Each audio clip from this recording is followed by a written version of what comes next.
তো hello friends, good morning. আমার সকালটা আজকে শুরু হলো ঠিক এইভাবে আমার নতুন কোয়ার্টারে। তো ফার্স্টেই রান্নাঘরটা পরিষ্কার করে নিচ্ছি।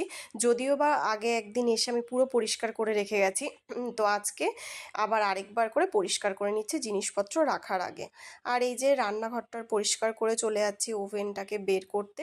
তো রাতে যে জিনিসগুলো আমার কিচেনের জিনিসগুলো আমি গাড়ি করেই নিয়ে এসেছিলাম, তো সেগুলো গাড়িতেই ছিল, এখন সকালে বের করে নিচ্ছি। তো আজকে আমাকে ভিডিওটা আমার ছেলে করে দিচ্ছে।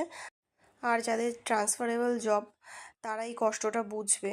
এক জায়গা থেকে আরেক জায়গায় গিয়ে সমস্ত জিনিস সেট করতে যে কতটা কষ্ট হয়। বাজে এখন 3টে, ছেলেকে খাইয়ে দাইয়ে আমি ঘুম পাড়িয়ে দিয়েছি। আর এই যে সমস্তটা এইভাবেই ছড়ানো রয়েছে। কিচেনটা আমি মোটামুটি সেট করে নিয়েছি। আর এই দেখো সারাটা ঘর পুরো ছড়ানো ছেটানো। তো নেক্সট ভিডিওগুলো দারুণ হতে চলেছে। তো পরের ভিডিওগুলোতে চোখ রাখতে আমার চ্যানেলটা সাবস্ক্রাইব করো। সবাইকে আজকের মতো টাটা।